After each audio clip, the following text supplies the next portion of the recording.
I've invited you to my school because I'm a young leader. I recognize that there are adverse behaviors in my school, in between the interactions between teacher and student, even teacher to teacher sometimes. Every one of us, you, me, this young leader who wants to have a better school environment, our students, everyone comes into the building with an invisible backpack. Yeah. We don't see it, but it's there. Well, beliefs, expectations, and experiences, for example. And if we don't know what's in each other's backpack, we have a hard time relating. We have a hard time just being in relationship with each other when we don't know what's in the backpack. You got to check the backpack. 2, emotional bank account. Yes, sir. See, I love this one because this made sense to me. When I was a young teacher, I had a checking account with National City Bank, and I was happy to have one, and I had direct deposit, and I used to get excited about that Friday morning. Yes, sir. When that money would hit, you know, you check your account and you see that balance. But you know, man, something happened to me a few times, and actually more than I'd love to admit. But I wasn't a very good money manager, and I would probably spend a little bit more than I had in my in my account, and they hit you with an overdraft, $37 every single time. Well, similar to what I was going through, our students and our teachers are living the same reality. They're asking for a withdrawal, but ain't no money in the account. So the second really core principle is about the emotional account. If you don't know how much you have in there, you might overspend. And when those overdraft charges come, you ain't gonna like it because the kids are gonna act out. Today, I have the honor and pleasure of bringing on my brother, my friend, Dr. Jeremy Coleman, who is assistant professor at Ball State University in the Educational Leadership Department. He is also the CEO of Century Solutions and the author and designer of Relational Impact. Me and Dr. Coleman go way back, a fullback, running back. We've been running the streets since we were in our teens.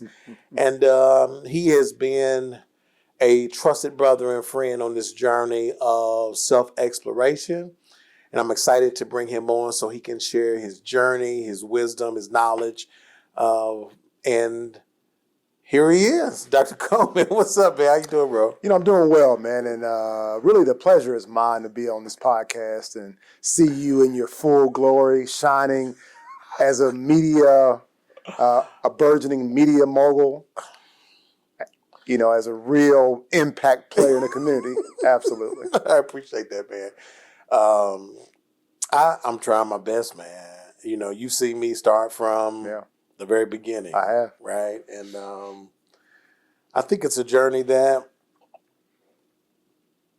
is much funner to do with somebody else. Mm-hmm. I can imagine what it is for entrepreneurs to try to do this work by themselves. And so having a thought partner and a brother has been great. Sitting here with this imposter syndrome, trying to loosen up and have a dialogue. I'm excited about the dialogue we're going to have. You've seen me in the infant stages of developing emotional inclusive practices and your framework that is having just a greatest impact in schools. Let's talk about it. Let's do it. All right, you good with that? Yeah. Okay. So for listeners who may be meeting you for the first time, give us a bit about your journey, man, from the humble beginnings to leadership. Don't leave any book unopened. Talk to us. Okay, so I'm going to start with this message first. You know, what I do primarily is, I'll put it this way. You know how classroom management is challenging for teachers? I help teachers have what I call relational impact so they can teach and kids can learn. I want to just say that first. That's good. When you're struggling with classroom management, this is where I come in. You need to have relational impact so you are able to teach, which I know you want to do, and kids can learn. Now, that's where we are right now. Yes, sir. That's not how we started. So, how do we start? Let's go back to after I graduated from Ball State. Undergrad, May, school's out, I go back home, and I move back in with my mom. And I didn't realize just how hard it is to sleep on a hardwood floor. Yes, sir. Talk about it. I didn't want to be on that floor for long, so I had to get out, Brother Dinkins. Yeah. I had to get out and find my own way. So a friend of mine told me that the girls' school was hiring. And for those of you who don't know, the girls' school is a correctional facility for young girls. And I said, you know what? I'll take it. Sign me up. Now, I must say this. That wasn't my major in college. I was a journalism major. Yeah. PR, public relations, but I thought to myself, I don't want to do press junkets and media kits and all that kind of stuff. So I'm going to try something different. So I went to the girls' school as a correctional officer. And this is where it all started. And this is where I began my story because there's a lot I didn't know. And I was a different person before I took that job. I began my service at the girls' school in what was known as Cottage 7. Cottage 7 was the lockdown unit, the SEG unit, and the girls were behind their bars for most of the day. I mean, they come out for rec and lunch and dinner and that kind of stuff, but for the most part, they were behind their doors. And so as an officer, we had the ability to press a button and listen in on the hall. And what I didn't know, Dr. Dinkins, was just how damaged and just how forgotten these girls were. And you can hear it in their stories, that they didn't trust me when I first got there. But after a while, I developed a sense of rapport and relationship with them. They began to tell me about their story, which is what you've asked me to do. And when you hear their story, you realize we've given up on these kids, thrown them away. And from that moment, I thought, oh, I've got to help out somehow. So correctional officer, became a mentor for a wonderful company called Password Mentoring. We had contracts in IPS mostly, and we just served kids. And from a mentor, I would sit in classrooms and I would look at the teacher and go, man, I want to have more impact. So I would have one student, but now I want 25. I became a teacher. And I would sit and watch my principal. And I would say, man, I want more impact. I got 25, but now I want 250. And became a principal after that. And then something happened along the way, Dr. Dinkins, where I said, you know what? I want to impact thought. And I thought, what better way than to do research, write, become a thought leader, became a principal, a professor after that. So that's where you find me now. I currently teach educational leadership courses, and I prepare principals for the wonderful world of being a leader. I'll be lucky when I grow up, man. So you started with relational impact, your framework. Tell us the story behind it, man. So how do you get to, and you've been in education a long time, how do you get to identify, one, that the educational landscape needed it, but how did you come to design it? Well, give us some background on that. That's a great question. If you study education history, you realize that we've moved through a different era, different eras. Talk about it. And it used to be that our system was in a compulsory era, meaning you had to go, whether you liked it or not. We just shipped kids to school, we put them in buildings, and we prepared them for the Industrial Revolution. Let's put you in roles, let's put you on a schedule, let's feed you information, so when you graduate, you can now work in our factories, which is, it's fine for the time. Then we moved from the industrial era, i.e. the compulsory era, to a different one, to a compliance era. And we are children of the compliance era. Yes, we are. We grew up, and we came of age as leaders in the No Child Left Behind era, where it was about test scores and school letter grades and all that. And for the most part, we saw limited success from that. It was compliance. It was doing the right thing. But Doc, I realized something shifted in our schools, in our communities, in the country, and almost in the world at large. We moved from a compliance era to a relational era. Wow. And what does this mean? Well, simply, people are not motivated by force anymore. People are not motivated by compliance anymore. People only move for one reason. Talk about it. It's because they have relationship with people who are doing the asking. That's good. And our students are no different. And I'll just give you one fast example. Students used to come to school and do what they were told because their mama or their daddy said you better do it. That's right. That's You better compulsion. not. I compel you, and I dare you not to. Wow. Or as we know, I wish you would go to school and act up. There's a shift now that even those old school parents will admit, my kids don't respond to threat. My kids don't respond to compulsion anymore. They respond to relationship. So that's really what I noticed in my research, that we had these different eras. And I said, well, if that's true, what does that mean for our current educators? Well, it's very simple. If you're not relating, then there's no way you can be an effective teacher. Yeah. So that's how we started. Man, that's so good. So I'm a principal. Yeah. You are coming to my school. I've invited you to my school because I'm a young leader.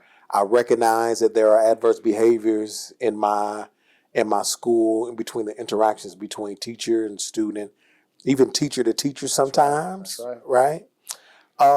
Break down what those core pillars are of your framework, and help me as a school leader to envision what that relationship with you and coming into the school to help me might look like. Yeah, this is good. So 3 pillars, I would say.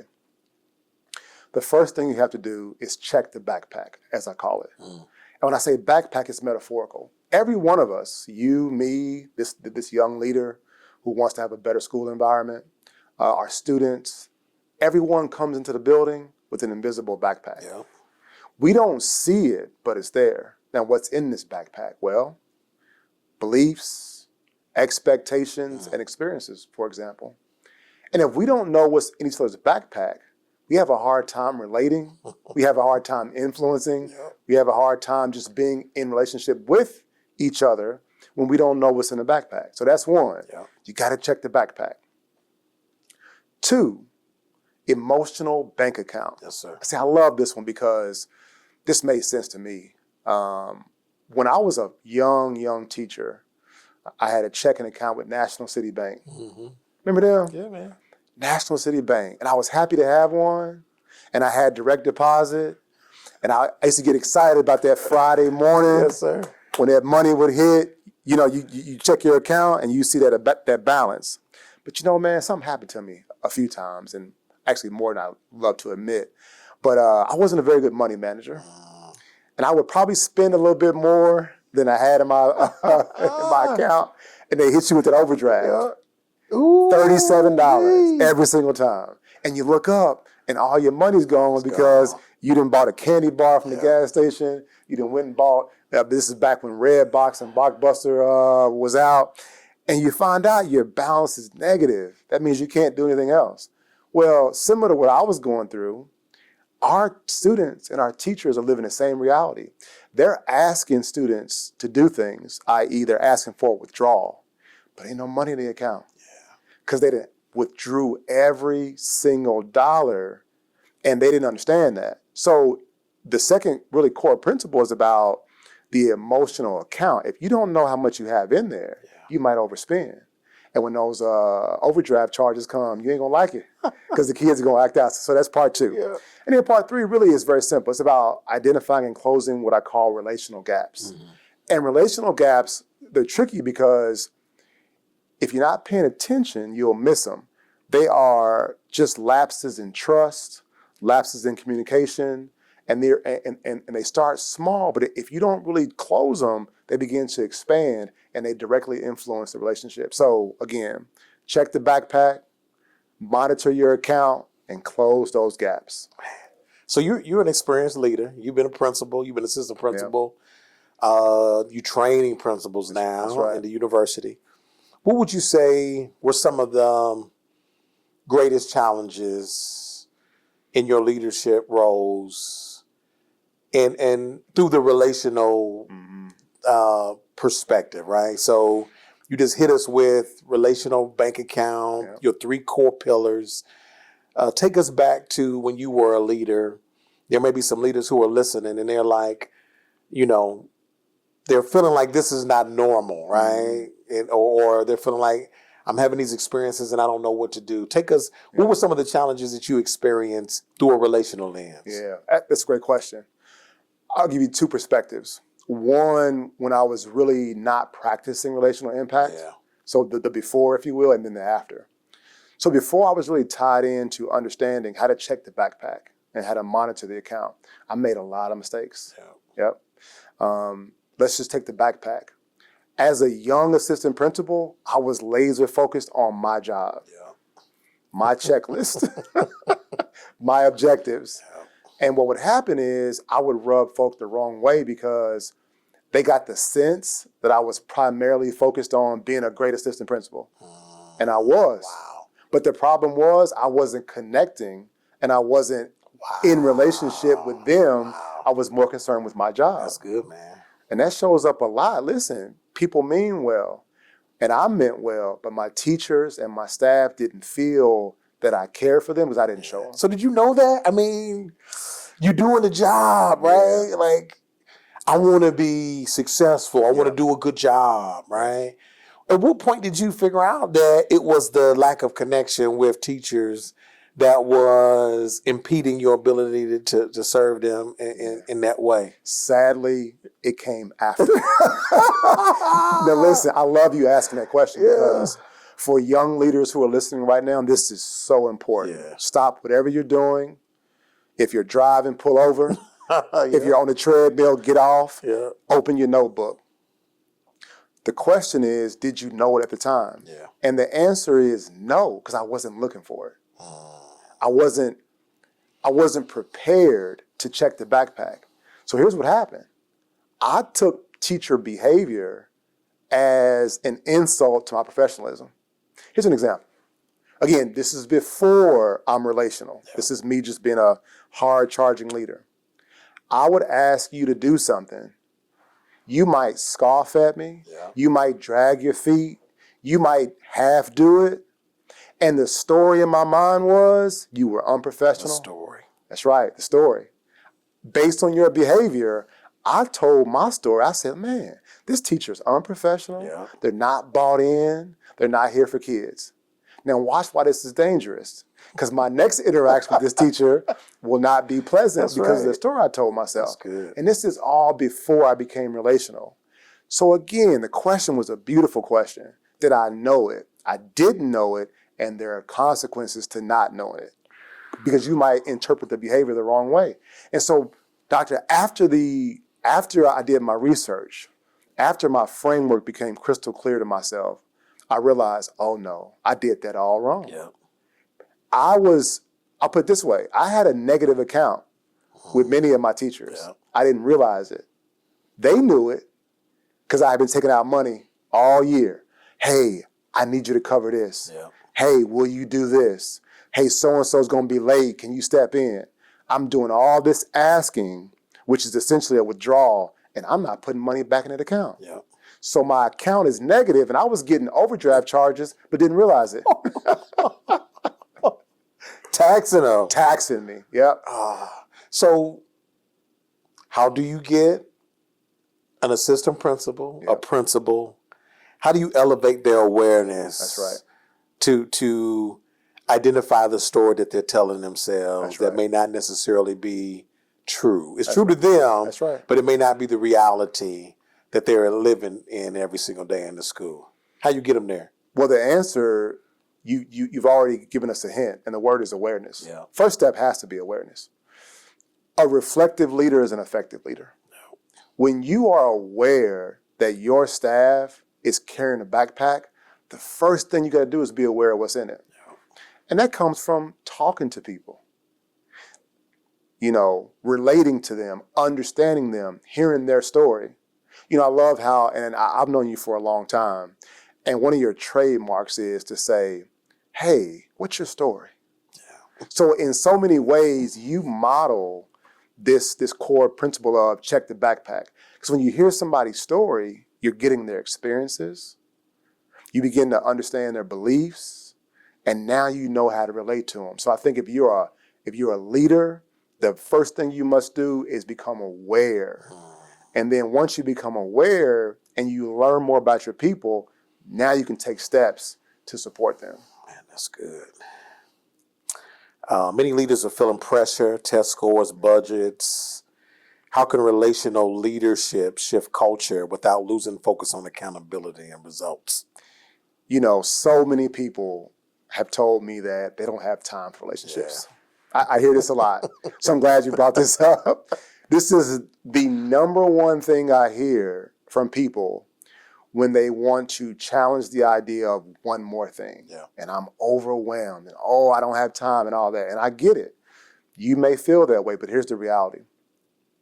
Relational impact is what's going to give you the biggest academic outcomes. Okay, tell us how. Yep, here's why.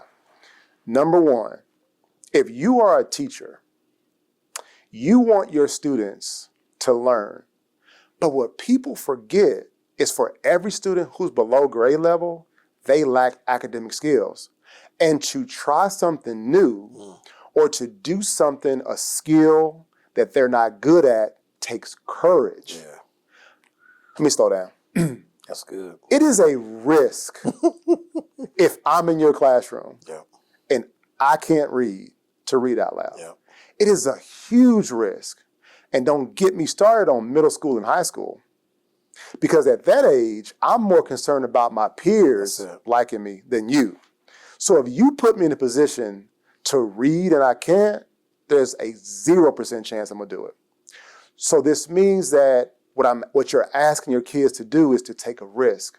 And the only way to get kids to take risk is when there's psychological safety. Yeah, that's right. And that comes from a quality developmental relationship. Trust. So when you say you don't, exactly, trust. So when you say you don't have time for relationships, what you're telling me is you don't have time for success and for outcomes. Because there's only one way to get those kids who are scared to take a risk Yeah. to take that risk, and that is with a relationship with you. Also, the second thing, and this is super important, when you talk about differentiation, Yeah. you have to know your students to know which levers to pull academically. If I know my students, I know where, and I love this term, so pardon me for saying it, I know where the zone of proximal development is. This is Zygotsky. This Take us there, man. That's a book right there. This is old That's a school, book. right? This is old school ed psych, right? So Zygotsky talks about the zone of proximal development, and it's a fancy name that just means this. It's not so easy that I can do it without help, and it's not too hard that I stop and I give up, but it's right in that sweet spot. You can't get kids into the zone if you don't know where they are. That's good. I want you to go another step further, right? So I got 25 kids. Yes. I got to know all of them deeply Yeah. so that I can find that sweet spot. Yeah. What does that look like? You coaching teachers, and we spend so much time in schools, right? We spend so much time, and it's a daily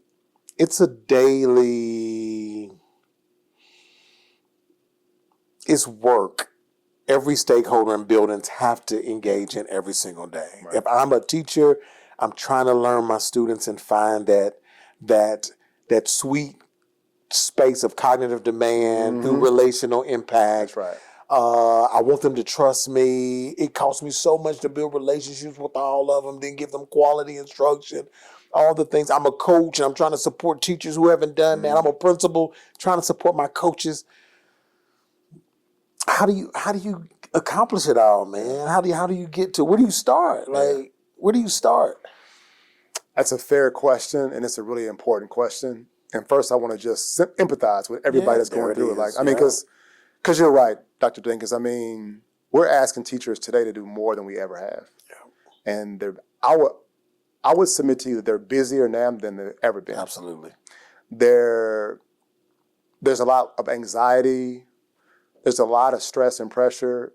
Again, from the compliance era, there's so many demands on leaders and teachers. So first, I do want to acknowledge that.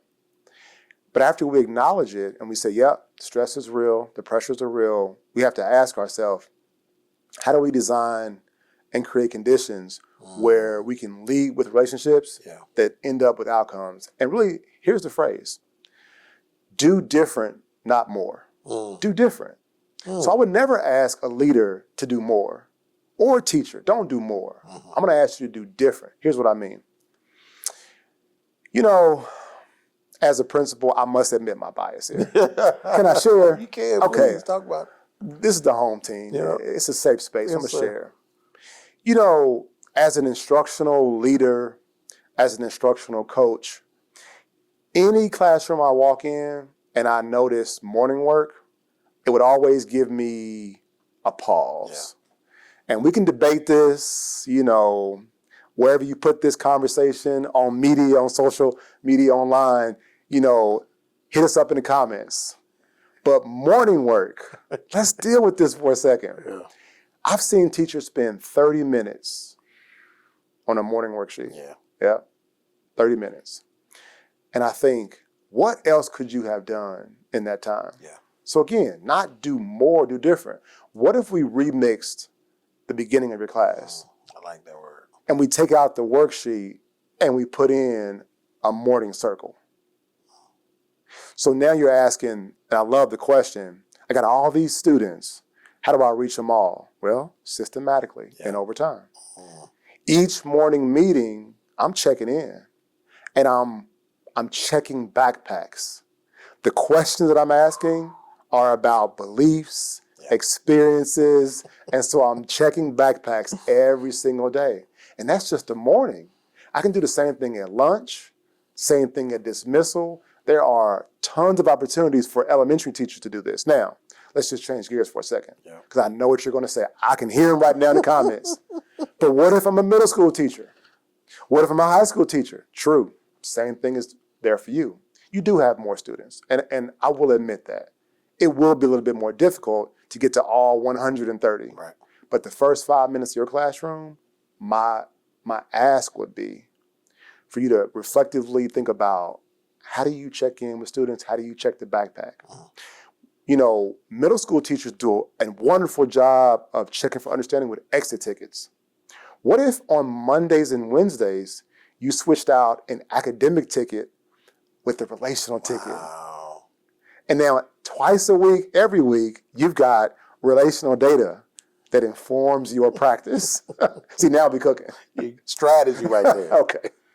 Wow. Okay. We have the conversation all the time on our road trips. Have served as principals, right? Have talked about the support that you either have or don't have, right? Sometimes it depends on where you land. I've been in 4 different principalships. I know very clearly in which schools where I received coaching, support, and in the roles where I felt isolated and alone and no support. I say all the time, you hear me say it, principals are the most isolated humans in schools, right? They don't have peers. Very few people ask them, how you doing, right? Because the expectation, and this is just from my personal experience, maybe yours might be similar or different, they expect us to know all the answers, solve all the problems. And then when everybody goes home, man, we're suffering or trying to figure out what happened during the day, right? The day went so fast. What would be your, speak to that principle about where they should start, right? Start. Where should they start on this journey of creating a culture and climate of relational impact and thinking about them first, right? Not about what to provide for everybody else, but where should they start on the inside with them? That's a heavy question, and I think the answer to it is really simple, but it's not easy.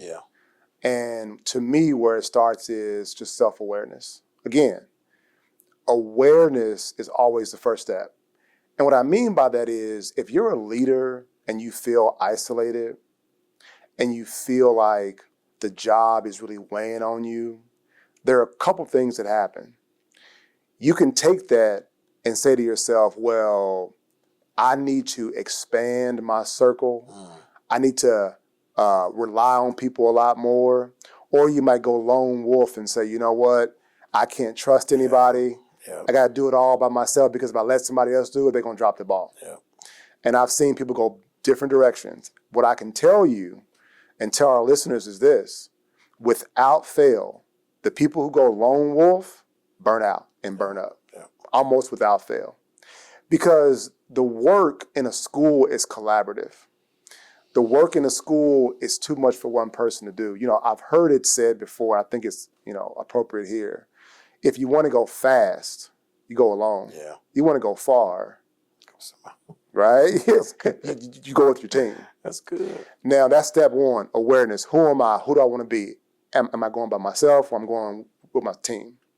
After you do that, the next thing is this. I'm glad you mentioned leadership, because I want to see relational practices show up in the evaluation metrics. Yeah. See, this to me is the missing element. Teachers know this, and this happened to me as well. Even after I became relational doctor, I said to myself, well, how do I get teachers to be more relational?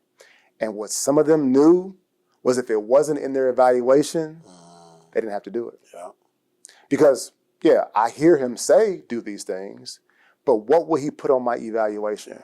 So my encouragement is to young leaders, veteran leaders, is to find a way to weave this into your evaluation, because what matters gets measured. And if you're not measuring it, teachers know. Say that again. Hold on. Wait a minute. Say what? What matters gets measured. And they know that. And they also know that if you're not measuring it, in the end, it might not matter. So you send a clear message to your teachers, your students, and more importantly, to your parents and caregivers, that this is an important value in your school when you add it to your evaluation measures. You're a heavy dude, man. I'm trying to be like you. All right. We almost near the end. So for our listeners, when was the last time you felt the true impact of relationship at work in your community? And what did it change for you? Yeah. So we started off talking about how I was a bad leader. Okay. I was not relational. I had negative account balances across the board. Yeah. And I didn't even know it. There's nothing worse than, you being a detriment to your team and you're unaware of it. So I was unaware and I had negative balances. But over time, with practice, with coaching, I developed my skills and I became aware that my teachers had backpacks. So I will share with you that in my principalship, I had a moment with a teacher. She came into my office, closed the door, and just told me the impact I had on her. And it was in that moment I realized, oh, wait, relationships are important. Yeah. Because you're right. Principals are lonely. And oftentimes you're not getting the verbal affirmation. You aren't getting the written affirmation. And you aren't getting all the kudos and the attaboys that you think you deserve.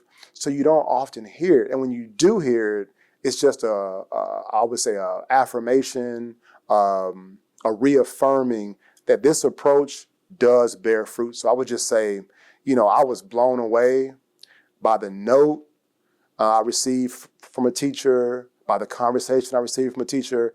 And then what really got me was when parents would come in and say, nobody's ever took an interest in my child. Wow. Nobody's ever asked me what they should do with my child. And I just thought, you know what? Relational leadership is impactful. So to put a bow on it, talk to our audience and tell them what should be their next steps, right? So you've given us so much, man. Reflection, self-awareness. I love, and you. I know you said this, but you started with kids coming with backpacks, but you finished up with adults with backpacks too, right? That's right. Because we all carry our backpacks with stuff in it too. That's right. Talk to the audience and talk about what their next steps should be on this journey of having relational impact. Yeah, thank you for the question. And I can't be more clear about this. The next step is the easiest step for me about which one you should take. Check your backpack first. Start here. What have been my experiences with education? Yeah. What are my beliefs about how a school should be ran? What are my preferences? I've had classes with with aspiring leaders. And when I ask them to reflect on those questions, it's amazing what comes up. Yeah. We don't realize the degree to which how our preferences show up in our leadership. That's good. And that's not a bad thing until you act like your preference is the way. Not a way, Yeah. but it's the way.